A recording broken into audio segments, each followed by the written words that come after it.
I can't get over these cat memes. Anyway, Arunima, I need to go right now, so I will talk to you later, okay? Wait क्यों जा रही हो? कहाँ जा रही हो? अरे SIP स्टॉप करने जा रही हूँ. बट ये अचानक SIP क्यों रोक रही हो? अरे तुमने देखा नहीं स्टॉक मार्केट कितने हाई पर है. मुझे तो ओवरवैल्यूड लग रहा है. Also US fed rate cut के बारे में सुना. पता नहीं मार्केट पे क्या इम्पैक्ट पड़ेगा. ओके, आई डोंट नो कि तुम ये क्यों कर रही हो, अपनी SIP क्यों पॉज कर रही हो. मैं बताती हूँ कि कब SIP पॉज और कब बंद करनी चाहिए. आप भी समझ लीजिए और याद रखिए कि ये वीडियो सिर्फ एजुकेशनल पर्पसेस के लिए फाइनेंशियल एडवाइस नहीं है.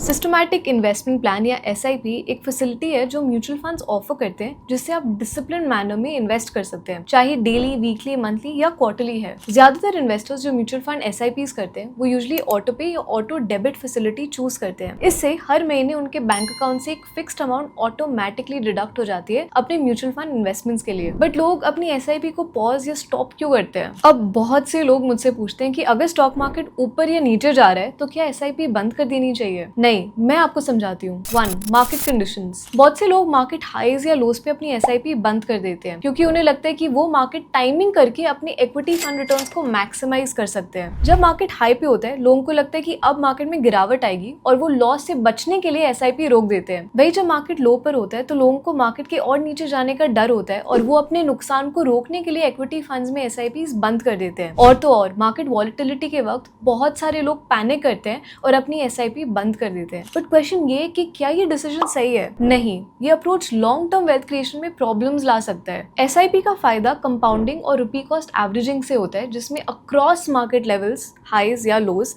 पे इन्वेस्टमेंट करना जरूरी है. स्टॉक मार्केट डाउनटर्न के टाइम पर इक्विटी फंड्स में SIP कंटिन्यू करना फायदे में हो सकता है, क्योंकि जब मार्केट नीचे होता है तब आपको इक्विटी फंड्स के ज्यादा यूनिट्स मिलते हैं और जब मार्केट रिकवर करेगा तब आपको हायर रिटर्न्स मिल सकते हैं. मार्केट्स को प्रिडिक्ट करना मुश्किल है, इसीलिए SIP को रेगुलर रखना बेटर होता है, चाहे मार्केट का ट्रेंड कुछ भी हो. ये एक स्टडी ने भी प्रूव किया है. मान लो आपने 31 अगस्त 2007 को निफ्टी 50 में 10,000 रुपीज की SIP स्टार्ट की और 31 जुलाई 2008 यानी ग्लोबल फाइनेंशियल क्राइसिस के कुछ टाइम पहले पैनिक हो गई, SIP बंद कर दी, तो आपको नेगेटिव 26.4% रिटर्न्स मिले होते. वही आपने SIP कंटिन्यू रखी होती तो 31 अगस्त 2010 तक आपको 16.1% रिटर्न्स मिले होते. अब जैसे कि आप स्क्रीन पर देख सकते हैं, जैसे जैसे इन्वेस्टर्स BSE सेंसेक्स में SIP को ज्यादा समय के लिए कंटिन्यू करते हैं, वैसे वैसे वॉलेटिलिटी रिड्यूस हो जाती है. मतलब SIP को लॉन्ग टर्म कंटिन्यू करने से वॉलेटिलिटी रिड्यूस हो जाती है और पॉजिटिव रिटर्न्स मिलने के चांसेस बढ़ जाते हैं. एक दूसरी स्टडी के अनुसार BSE सेंसेक्स में SIP के इनिशियल इन्वेस्टमेंट फेज में कभी कभी लो रिटर्न्स के पीरियड्स भी आ सकते हैं, लेकिन हिस्टोरिकल डेटा ये सजेस्ट करते हैं कि जो SIP शुरू के 5 सालों में कंपैरेटिवली लोअर रिटर्न्स देती है, वही SIP एवरेज में 10 इयर्स के बेसिस पर बेटर रिटर्न्स डिलीवर करती है. ये BSE सेंसेक्स TRI की 10 साल की average SIP returns monthly basis पे फ्रॉम अगस्त 1996 टू मई 2024. आप देख सकते हैं कि जिस SIP ने 5 सालों में 8% से कम रिटर्न दिया, उसका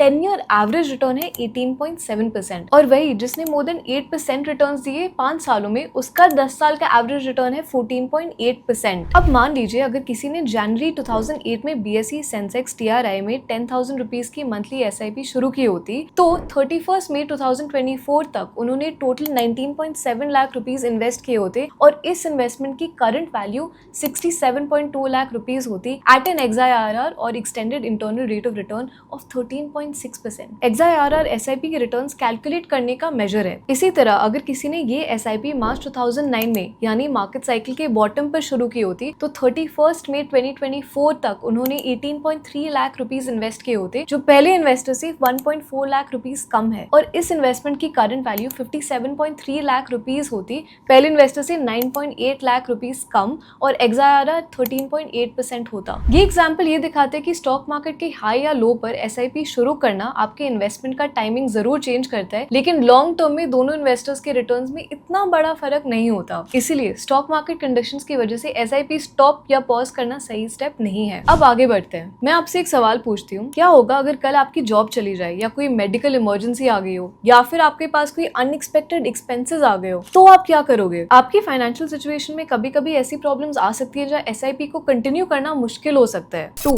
फाइनेंशियल कंस्ट्रेंट्स।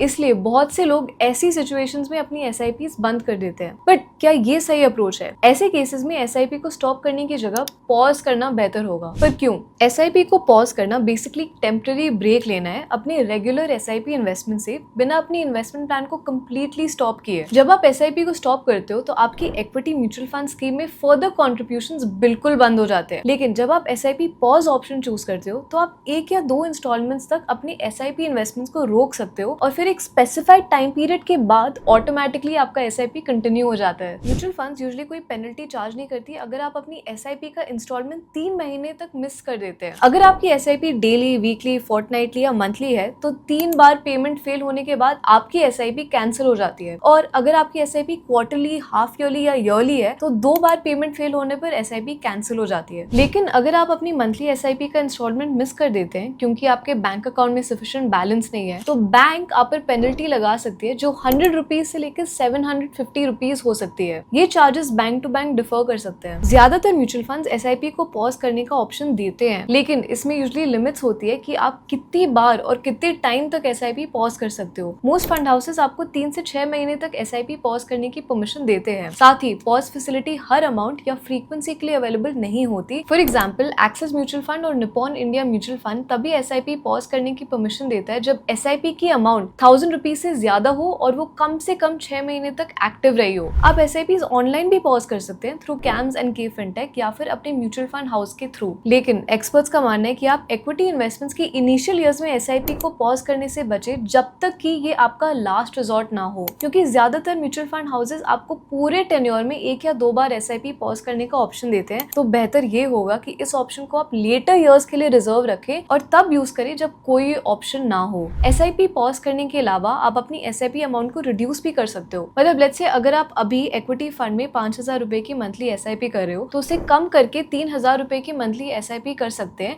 और जैसे ही आपकी फाइनेंशियल सिचुएशन इंप्रूव होती है आप अपना एसआईपी कंट्रीब्यूशन वापस बढ़ा सकते हो। लेकिन अगर आप बिल्कुल भी एसआईपी इन्वेस्टमेंट्स नहीं कर सकते तो आप अपनी एसआईपी इन म्यूचुअल फंड्स में बंद करवा सकते हैं, क्योंकि नहीं तो बैंक आपसे एक पेनल्टी चार्ज कर सकता है। याद रखें कि एसआईपी स्टॉप या कैंसिल होने में 10 से 15 दिन लग सकते हैं, इसलिए अपने फंड हाउस को टाइम से इन्फॉर्म करना जरूरी है। मूविंग अहेड, शादी, घर खरीदना, चिल्ड्रंस एजुकेशन, ये आपकी लाइफ के कुछ बड़े माइलस्टोन्स या इवेंट्स हो सकते हैं। पर मैं ये सब आपको क्यों बता रही हूँ? क्योंकि इन इवेंट्स की वजह से आपके फाइनेंशियल गोल्स शिफ्ट हो सकते हैं। 3. Shift in financial goals. ऐसे टाइम पे आपकी प्रायोरिटीज बदल सकती है और आपको अपने इक्विटी फंड इन्वेस्टमेंट्स को रीएवैल्यूएट करना पड़ता है। मान लीजिए आपकी शादी होने वाली है या आप अपना ड्रीम हाउस लेना चाह रहे हो। आपने जो एसआईपी शुरू की थी वो हो सकता है किसी लॉन्ग टर्म गोल के लिए थी, जैसे रिटायरमेंट, लेकिन अब आपको शादी या घर के लिए कुछ एडिशनल फंड्स की जरूरत है। तो बहुत लोग ऐसे केसेस में एसआईपी बंद कर देते हैं। बट क्या आपको एसआईपी बंद करनी चाहिए? Okay, I get it, life events shift हो सकते हैं, बट आपको अपने लॉन्ग टर्म फाइनेंशियल हेल्थ को नजर में रखना होगा। हर डिसीजन को थॉटफुली लेना जरूरी है। इसीलिए एक बेटर अप्रोच ये होगा कि आप अपनी एसआईपी कॉन्ट्रीब्यूशंस रिड्यूस कर सकते हैं इंस्टेड ऑफ स्टॉपिंग इट, या फिर एसआईपी को 2 या 3 महीने के लिए पॉज करके अपने गोल्स को अच्छे से इवैल्यूएट करके एक बेटर इन्वेस्टमेंट स्ट्रैटेजी बना सकते हैं। याद रखिए, एसआईपी को तभी कैंसिल करना चाहिए जब आपके पास कोई ऑप्शन ना बचा हो। ये तो मैंने आपको बताया कि कब एसआईपी को स्टॉप नहीं करना चाहिए, बट कुछ ऐसे सिनेरियोज भी होते हैं जब आपको एसआईपी बंद कर देनी चाहिए।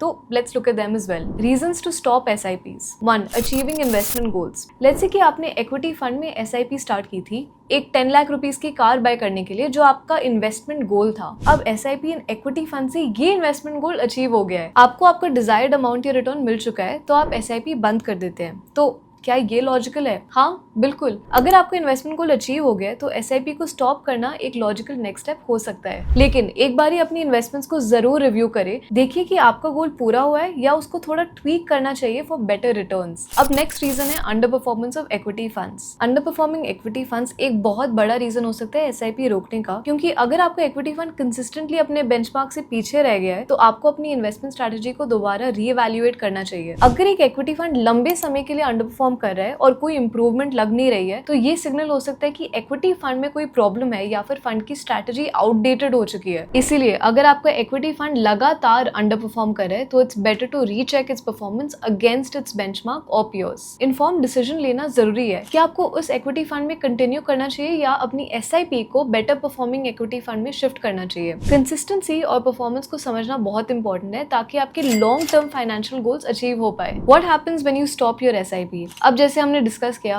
अब जब एसआईपी करते हैं तो हर महीने एक सेट अमाउंट आपके बैंक अकाउंट से ऑटोमेटिकली डिडक्ट हो जाता है आपकी डिजायर्ड ड्यूरेशन के हिसाब से। लेकिन कभी कभी ऐसे सिचुएशंस होते हैं जैसे medical emergencies, job loss etcetera, जिससे इन्वेस्टर को अपनी एसआईपी रोकनी पड़ती है। अच्छी बात यह है कि सभी म्यूचुअल फंड्स इन्वेस्टर्स को बिना किसी पेनल्टी या चार्जेस के एसआईपी स्टॉप करने का ऑप्शन देते हैं। इस प्रोसेस में 10 to 45 डेज लग सकते हैं based on different mutual fund houses. मान लीजिए एक पर्सन हर महीने के फर्स्ट को इक्विटी म्यूचुअल फंड स्कीम में एसआईपी के थ्रू इन्वेस्ट करता है। लेट्स से उसने 5 अगस्त को अपनी एसआईपी बंद करने की रिक्वेस्ट डाली है, लेकिन एसआईपी को स्टॉप होने में लगभग 10 से 45 डेज लग सकते हैं। तो उसकी रिक्वेस्ट 12 सितंबर को अप्रूव होती है। तो इसका मतलब ये है कि 1 सितंबर को जब उसकी एसआईपी कॉन्ट्रीब्यूशन डेट थी तब उसकी एसआईपी अमाउंट फिर भी डिडक्ट हो सकती है। अब एसआईपी स्टॉप करने के बाद जो पैसा आपने ऑलरेडी उस इक्विटी म्यूचुअल फंड स्कीम में इन्वेस्ट किया है एसआईपी के थ्रू, उसका क्या होगा? जब आप एसआईपी स्टॉप कर देते हैं तो उस particular equity mutual fund scheme की जो यूनिट्स आपको पहले से अलॉट हो चुकी है वो इन्वेस्टेड रहती है। इनकी value equity mutual fund scheme की सिक्योरिटीज या स्टॉक्स के परफॉर्मेंस के हिसाब से ऊपर या नीचे होती रहती है। जिस इक्विटी म्यूचुअल फंड स्कीम की आपने एसआईपी स्टॉप की है उसकी यूनिट्स ऑटोमेटिकली रिडीम नहीं होते। ये यूनिट्स इन्वेस्टेड रहेंगे और मार्केट के मूवमेंट्स के हिसाब से फ्लक्चुएट होते रहेंगे। मान लीजिए आपने एक इक्विटी म्यूचुअल फंड स्कीम में 5,000 रुपए पर मंथ की एसआईपी शुरू की थी। पहले महीने इक्विटी म्यूचुअल फंड स्कीम की एनएवी या नेट एसेट वैल्यू 50 रुपीज थी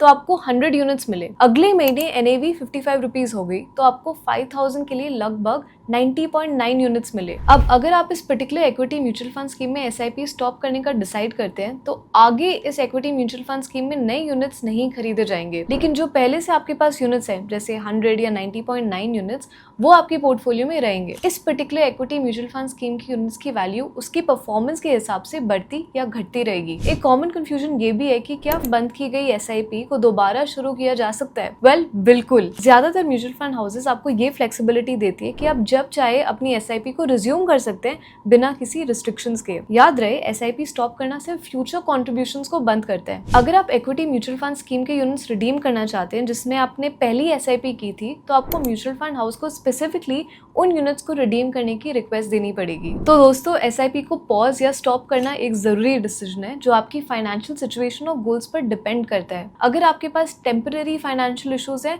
या लाइफ इवेंट्स की वजह से फाइनेंशियल गोल्स शिफ्ट हो रहे हैं तो एसआईपी को पॉज या एसआईपी अमाउंट को रिड्यूस करके आप इन्वेस्टमेंट्स को बैलेंस कर सकते हैं। लेकिन मार्केट कंडीशंस की वजह से एसआईपी को स्टॉप करना ये एक अच्छा स्टेप नहीं है। याद रखिए, एसआईपी का मकसद लॉन्ग टर्म वेल्थ क्रिएशन है और इसका बेनिफिट कंपाउंडिंग और रुपी कॉस्ट एवरेजिंग से ही होता है। इसलिए जब तक जरूरी ना हो एसआईपी को रेगुलर रखना बेहतर हो सकता है। इन्वेस्टमेंट डिसीजंस को हमेशा इन्फॉर्म्ड और थॉटफुल बनाएं ताकि आप अपने फाइनेंशियल गोल्स को इफेक्टिवली अचीव कर सके। तो आज की वीडियो यहीं पे एंड करते हैं। जाने से पहले हमें कॉमेंट्स में जरूर बताएं कि आपने कभी अपनी एसआईपी बंद या पॉज की है, और अगर आपको ये वीडियो पसंद आई तो लाइक जरूर करें, हमारे चैनल को सब्सक्राइब करें और आगे अपने दोस्तों के साथ शेयर करें ताकि सब लोग इन्फॉर्म्ड रहे। थैंक्स फॉर वॉचिंग एंड मिलते हैं अगले वीडियो में।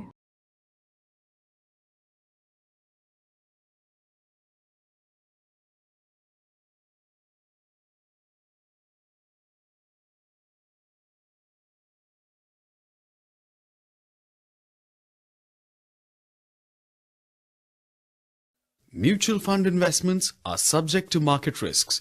Read all scheme-related documents carefully.